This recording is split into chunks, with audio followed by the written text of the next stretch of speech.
ನಮಗೆ ನಿಸರ್ಗ ಗ್ರ್ಯಾಂಡು ಈ ಥರ ಪ್ಲೇಸಸ್ಗೆ ಇಷ್ಟು ಕಮರ್ಷಿಯಲ್ ಸಿಲಿಂಡರ್ ರೇಟ್ ಆಗಲಿ ಅಥವಾ ಯಾವುದೇ ರೀತಿ ರೇಟ್ ಜಾಸ್ತಿ ಆದರೂ ಪರವಾಗಿಲ್ಲ. ಈಗ ಬರೋದು ನಾವು ಇಲ್ಲಿ ಅವಾಗಿವಾಗ ಮಾತ್ರ ಹುಡ್ಕೊಂಡು ಬರ್ತಾ ಇರ್ತೀವಿ. ಸೊ 10 ರೂಪಾಯಿ 20 ರೂಪಾಯಿಗೋಸ್ಕರ ನಾವು ಒಂದು ದೋಸೆದು ಟೇಸ್ಟ್ ಕಳ್ಕೊಳ್ಳೋಕೆ ಇಷ್ಟ ಇಲ್ಲ. ಸೊ ಹೀಗಾಗಿ ಬರ್ತಾ ಇರ್ತೀವಿ. ಬಟ್ ಅಂದರೆ ಅದು ಭಾಳ ಪರ್ಸ್ನಲ್ ಒಪಿನಿಯನ್. ಜನರಲಾಗಿ ಮಾತಾಡೋದಾದರೆ ಈಗ ಬಡವರಿರ್ತಾರೆ, ಈ ಸಣ್ಣ ಪುಟ್ಟ ಹೋಟ್ಲುಗಳಿರ್ತಾರೆ, ಅವ್ರಿಗೆಲ್ಲ ತುಂಬ ದೊಡ್ಡ ಸಮಸ್ಯೆ ಆಗುತ್ತೆ. ಒಪ್ಕೋತೀನಿ. ಜನರಲ್ಲಾಗಿ ಎಲ್ಲರೂ ಈ ಕೆಲಸಕ್ಕೆ ಹೋಗೋರು ಮತ್ತು ನಮ್ಮ ಆಟೋ ರಿಕ್ಷಾ ಡ್ರೈವರ್ ಇರ್ಬೋದು, ಲೇಬರ್ಸ್ ಇರ್ಬೋದು, ವರ್ಕರ್ಸ್ ಇರ್ಬೋದು, ಅವರಿಗೆಲ್ಲ ಜನರಲ್ಲಾಗಿ ಡೆಫಿನೆಟ್ಲಿ ತೊಂದರೆ ಆಗೇ ಆಗ್ತದೆ. ದಿನಗೂಲಿ ಕೆಲಸದವ್ರಿಗೆ ಈ ಥರ 10 ರೂಪಾಯಿ ಡಿಫ್ರೆನ್ಸು ಭಾಳ ಡಿಫ್ರೆನ್ಸ್ ಆಗ್ತದೆ. ಅದಕ್ಕೋಸ್ಕರ ಮೋಸ್ಟ್ಲಿ ಆ ಥರ ಡೈಲಿ ಬರೋರಿಗೆ ಏನೋ ಒಂದು ಬೇರೆ ರೀತಿ ಅವಕಾಶ ಮಾಡಿಕೊಡ್ಬೇಕಾಗ್ತದೆ. ಹಿಂಗೆ ರೇಟ್ ಜಾಸ್ತಿ ಆಗ್ತಾ ಹೋದರೆ ಹಿಂದೆ ಹಿಂಗೆ ಏನನ್ಸುತ್ತೆ ಭವಿಷ್ಯ? ಈ ಥರ ಸರ್ಕಾರ ಆಗೋಕ್ಕೆ ಬಿಡಲಿಕ್ಕಿಲ್ಲ ಅಂತ ಅನ್ಕೋತೀನಿ. ಮೋಸ್ಟ್ಲಿ ಇದು ಈ ಸದ್ಯಕ್ಕೆ ಈ ಗ್ಲೋಬಲ್ ಜಿಯೋಪೊಲಿಟಿಕಲ್ ಇಶ್ಯೂ ನಡೀತಾ ಇದೆ. ಮೋಸ್ಟ್ಲಿ ಅದಕ್ಕೋಸ್ಕರ ಟೆಂಪ್ರವರಿ ಇಶ್ಯೂ ಅನ್ಕೋತೀನಿ. ಆ ಥರ ಆದರೆ ಸರ್ಕಾರಗಳು ಇದ್ದು ಕೆಲಸ ಮಾಡದೇ ಇದ್ದಂಗೆ ಆಗುತ್ತೆ.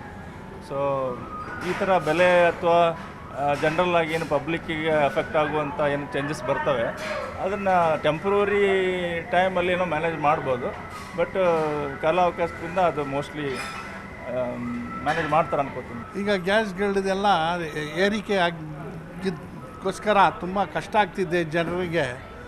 ನಮಗೆ ತುಂಬ ಕಷ್ಟ ಅಂದರೆ ಕಷ್ಟ, ಏನು ಮಾಡಬೇಕು ಗೊತ್ತಾಗ್ತಾ ಇಲ್ಲ. ಈ ಎಲ್ಲ ಪದಾರ್ಥ ಮೇಲೆ GST ಅಂತೆ, ಇದಂತೆ ಅದಂತೆ ಪ್ರತಿಯೊಂದು ಹಾಕಿಬಿಟ್ಟು ತುಂಬ ತಲೆನೋವು ಆಗಿಬಿಟ್ಟಿದೆ. ಈಗ ಹೆಂಗೆ ಜೀವನ ಮಾಡಬೇಕು ಗೊತ್ತಾಗ್ತಾ ಇಲ್ಲ. ಪಾಪ ಏನು ಮಾಡಬೇಕು, ಇನ್ನೂ ಬಡವರು ಇರ್ತಾರೆ, ಏನು ಮಾತಾಡೋಕ್ಕಾಗಲ್ಲ, ಕಷ್ಟ ಆಗಿದೆ ತುಂಬ. ನಾವು ನಮ್ಮ ಸರ್ಕಾರದಿಂದ ಏನು ಮನವಿ ಮಾಡ್ತೀವಿ ಅಂದರೆ ದಯವಿಟ್ಟು ಇದೆಲ್ಲ ರೇಟ್ಗಳು GSTಗಳು ಕಡಿಮೆ ಮಾಡಬೇಕು. ನಂತರ ಪ್ರತಿಯೊಬ್ಬರಿಗೂ ಜೀವನ ಸುಲಭವಾಗುತ್ತದೆ, ಇನ್ನೂ ತುಂಬ ಆರಾಮಾಗಿ ನಾವು ಬಾಳ್ಬೋದು. ಇಲ್ಲಾಂದರೆ ಮತ್ತೆ ಬರೀ ಓಟ್ ಟೈಮ್ನಲ್ಲಿ ಬರ್ತೀರಾ, ನಮಗೆ ಕೊಡಿ ಅಂದರೆ ಏನು ಕೊಡೋದು ಒಟ್ಟು? ಈ ಥರ ಆಗಿಬಿಟ್ರೆ ನಾವು ಏನು ಮಾಡೋದು? ತುಂಬ ಇದಾಗಿದೆ. ಸೊ ನಮಗೆ ಅಗೇನ್ ಆ್ಯಂಡ್ ಅಗೇನ್ ನಾವು ಮನವಿ ಏನಂದರೆ ನಮ್ಮದು ಎಲ್ಲ ಗ್ಯಾಸ್ ಮೇನು ಮೊದಲು ನೋಡಿ ಎಷ್ಟಿತ್ತು, 500ನಲ್ಲಿ ಗ್ಯಾಸ್ ಸಿಗ್ತಿತ್ತು, 400 ರುಪೀಸ್ ಗ್ಯಾಸ್ ಸಿಗ್ತಿತ್ತು. ಈಗ ಅದು 1000 ರೂಪಾಯಿ ಕೊಡಬೇಕು. ಅದು ಕೊಟ್ಟರು ಭಾಳಕ್ಕೆ ಕಷ್ಟ ಆಗ್ತಿದೆ. ತುಂಬ ತಲೆನೋವು, ಕಷ್ಟ ಇಲ್ಲ ತಲೆನೋವು ಆಗಿಬಿಟ್ಟಿದೆ. ಮನುಷ್ಯ ಸತ್ತೋಗ್ಬಿಡಬೇಕು, ಅದೇ ತಿಳಿಯುತ್ತದೆ ಮನುಷ್ಯನಿಗೆ. ಸಿಕ್ಕಾಪಟ್ಟೆ ಇನ್ಫ್ಲೂಯೆನ್ಸ್ ಇದೆ ಈ ಪರಿಸ್ಥಿತಿಯಿಂದ. ಇಲ್ಲಿ ನಾವು ಹೋಟ್ಲಿಗೆ ಅಟ್ಲೀಸ್ಟ್ ಒಂದು 3 ಟೈಮ್ಸ್ ನಾವು ಬರ್ತಾಯಿದ್ವಿ. ಯಾಕಂದರೆ ನಾವು ಇಲ್ಲಿ ಸ್ಪೋರ್ಟ್ಸ್ ಆ್ಯಕ್ಟಿವಿಟಿಗೆ ಬರ್ತೀವಿ, ಬೆಳಗ್ಗೆ ಬ್ರೇಕ್ಫಾಸ್ಟ್ ತಿನ್ನೋಕ್ಕೆ ಇಲ್ಲಿ ಬರ್ತಾಯಿದ್ವಿ. ಇವಾಗ ಈ ಪ್ರಾಬ್ಲಮ್ ಇರೋದ್ರಿಂದ ನಾವು we have to cut short our visits to the hospital ಅಲ್ಲ, ಇಲ್ಲಿ ರೆಸ್ಟೋರೆಂಟ್ಗೆ. ಸೊ ನಾವು ಇಲ್ಲಿ ಬರೋದು, ನಾವು we have to bring it down from 3 to 1.